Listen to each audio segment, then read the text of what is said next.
Good morning students. आज के आमी तोमादेर उइंग्स बोइर पार्ट 1 रिविजन लेसनेर एक्टिविटी 11 थेके एक्टिविटी 17 पर्यन्त सल्व करिए देब। एक्टिविटी 11 ए देखो मैच कलम ए उइथ कलम बी। ए स्तम्भेर साथे बी स्तम्भटा तोमादेरके मेलाते हबे। एखाने देखो ए बी देওয়া রয়েছে, তাহলে এতে কি কি রয়েছে তোমরা দেখে নাও। আমি এখানে 1 2 3 4 5 6 7 করে নাম্বার দিয়ে দিয়েছি তোমাদের সুবিধার জন্য। তাহলে দেখো কিভাবে মেলাবে। ফিশেস এখানে 1 নম্বরে আছে দেখো swim in water with the help of fins. 2 নম্বরে আছে দেখো প্রনস, এখানে দেখো হ্যাজ নো ব্যাকবোন। 3 নম্বরে আছে টার্টেলস হাইড ইনসাইড দেয়ার শেলস। 4 নম্বরে ফ্রগ দেখো তোমরা হ্যাভ ওয়েভড ফিট। 5 নম্বরে crabs have pinchers to pinch। 6 নম্বরে rohu is a fresh water fish। 7 নম্বরে ভেটকি lives in saline water। তোমরা এভাবে মিলিয়ে নেবে। এরপর চলে আসলাম অ্যাক্টিভিটি 12 এ tick which are friendly to environment and cross which are harmful. বলেছে ফ্রেন্ডলি মানে বন্ধুত্বপূর্ণ আর হার্মফুল মানে ক্ষতিকারক। পরিবেশের জন্য কোনগুলো বন্ধুত্বপূর্ণ এবং ক্ষতিকারক সেগুলোতে ক্রস আর রাইট চিহ্ন দিতে হবে। তাহলে যেগুলো বন্ধুত্বপূর্ণ সেগুলোতে আমরা টিক চিহ্ন দিব, আর যেগুলো বন্ধুত্বপূর্ণ নয় ক্ষতিকারক সেগুলোতে ক্রস চিহ্ন দেব। দেখো তোমাদেরকে আমি করিয়ে দিয়েছি। প্রথমে 1 নম্বরে দেখো টু প্ল্যান্ট এ ট্রি, এটা রাইট চিহ্ন হবে। 2 নম্বরে to throw garbage in rivers, এটা ক্রস চিহ্ন দেওয়া হয়েছে। তাহলে যেটা ক্রস চিহ্ন সেটা ক্ষতিকারক পরিবেশের জন্য, আর যেটা টিক চিহ্ন দেওয়া রয়েছে সেটা বন্ধুত্বপূর্ণ। 3 নম্বরে দেখো to dump chemicals in seas, এটা ক্রস চিহ্ন দেওয়া হয়েছে। তারপরে 4 নম্বরে to take care of a garden, এটা টিক চিহ্ন দিয়ে দিয়েছি। 5 নম্বরে to useless cars on street, এটা টিক চিহ্ন দিয়ে দিয়েছি। 6 নম্বরে to make drinking water sources clean, এটাতেও টিক চিহ্ন দিয়ে দিয়েছি। 7 নম্বরে to decrease the use of air condition machine, এটাও টিক চিহ্ন হবে। তোমরা এইভাবে কিন্তু করে নেবে। এরপর চলে আসলাম অ্যাক্টিভিটি 13 সার্কেল দ্য নেমিং ওয়ার্ডস। বলেছে নামযুক্ত শব্দগুলোকে গোল করো। 1 নম্বরে রয়েছে সি ড্র ম্যাঙ্গো শাউট, এখানে ম্যাঙ্গোতে তোমরা গোল করবে। 2 নম্বরে সিং লিসন কল পটেটো, পটেটোতে তোমরা গোল করবে। 3 নম্বরে রিমেম্বার টাইগার প্লে হিয়ার, এখানে টাইগারে তোমরা গোল করবে। 4 নম্বরে হট কোল্ড কলকাতা স্মল, কলকাতাতে তোমরা গোল করবে। 5 নম্বরে রাজু হি শি দে, তোমরা রাজুতে গোল করবে। এভাবে নেমিং ওয়ার্ডগুলোকে কিন্তু তোমরা গোল করে লিখে নেবে। এরপর চলে আসলাম activity 14 write C for countable nouns and UN for uncountable nouns. বলছে কাউন্টেবল মানে যেগুলো গোনা যায়, আর আনকাউন্টেবল মানে যেগুলো গোনা যায় না, সেগুলো তোমাকে লিখতে হবে। যেগুলো কাউন্টেবল সেগুলোর মধ্যে সি লিখতে হবে, আর যেগুলো আনকাউন্টেবল সেখানে ইউএন লিখতে হবে।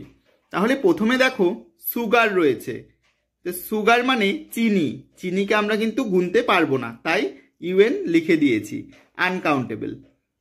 2 নম্বরে অ্যাপেলস, অ্যাপেলস মানে আপেলগুলোকে আমরা গুনতে পারি, তাই সি লিখে দিয়েছি, কাউন্টেবল। 3 নম্বর কয়েন্স, কয়েন্স মানে মুদ্রা, আমরা কয়েন্স কিন্তু গুনতে পারি, তাই সি লিখে দিয়েছি, মানে কাউন্টেবল। 4 নম্বরে ওয়াটার, ওয়াটারকে আমরা কিন্তু গুনতে পারি না, তাহলে আমরা কাউন্ট করতে পারি না, তাই আমি ইউএন লিখে দিয়েছি। 5 নম্বরে বাটার, বাটারকে আমরা কাউন্ট করতে কিন্তু পারি না, তাই আনকাউন্টেবল। 6 নম্বরে গোটস, গোটস মানে হচ্ছে ছাগলগুলোকে আমরা গুনতে পারি, তাই কাউন্টেবল। 7 নম্বরে রোড, রোড মানে রাস্তাকেও আমরা কিন্তু গুনতে পারি, তাই সি লিখে দিয়েছি, কাউন্টেবল। 8 নম্বরে হার্টস, হার্টস মানে কুড়ে ঘরকেও কিন্তু আমরা গুনতে পারি, তাই কাউন্টেবল বলে আমি সি লিখে দিয়েছি, তোমরা লিখে নেবে।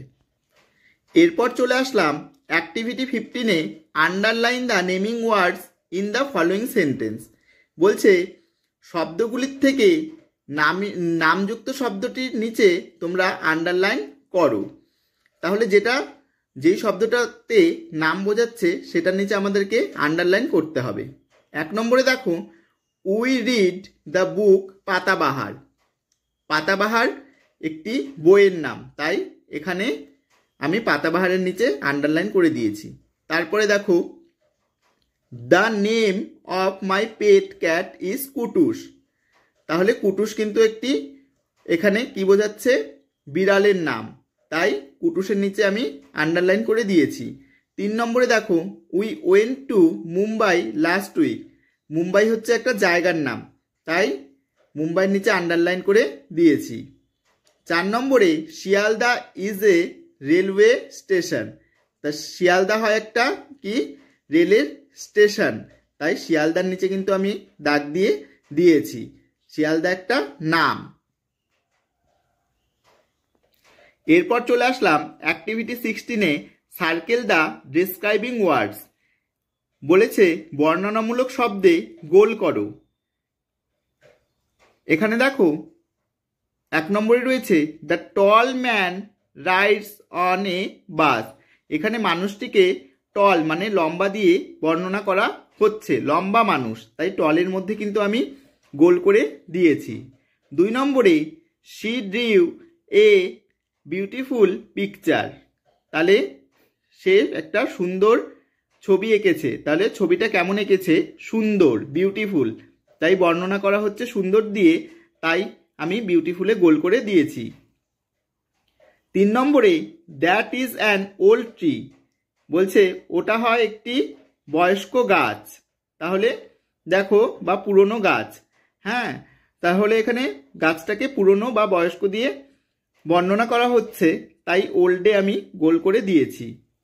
4 নম্বরে দেখো দেয়ার ওয়াজ এ স্মল হাট ইন এ ভিলেজ, তাহলে হাট মানে কুড়ে ঘরটাকে ছোট হিসেবে বর্ণনা করা হচ্ছে, তাই স্মলে আমি গোল করে দিয়েছি।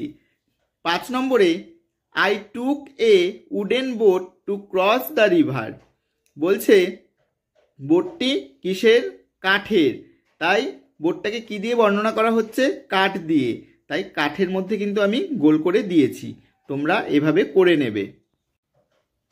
এরপর চলে আসলাম অ্যাক্টিভিটি 17-এ, fill in the blanks by choosing appropriate describing words from the help box. বলছে হেল্প বক্স থেকে যথাযথ বর্ণনামূলক শব্দ নিয়ে শূন্যস্থান পূরণ করো। এখানে তোমাদেরকে হেল্প বক্সটা আমি একবার দেখিয়ে দিচ্ছি, তোমরা দেখে নাও, এই শব্দ দিয়ে তোমাদেরকে শূন্যস্থান পূরণ করতে হবে।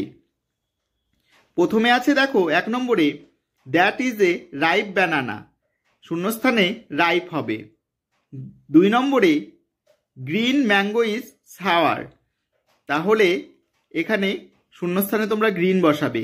3 নম্বরে the old man walks with a stick, শূন্যস্থানে ওল্ড বসাবে। 4 নম্বরে I have a beautiful dress, শূন্যস্থানে তোমরা বিউটিফুল বসাবে। 5 নম্বরে দেখো that is a sharp nail, শূন্যস্থানে তোমরা শার্প বসাবে। ভিডিওটি যদি তোমাদের ভালো লেগে থাকে, আমার চ্যানেলে যারা তোমরা নতুন রয়েছো তারা অবশ্যই চ্যানেলটিকে সাবস্ক্রাইব করে দিও, আর যারা প্রথম থেকেই আমার চ্যানেলে রয়েছো তারা লাইক শেয়ার কমেন্ট করতে কিন্তু ভুলো না। পরবর্তী অ্যাক্টিভিটিগুলো নিয়ে তোমাদের সামনে আমি হাজির হব।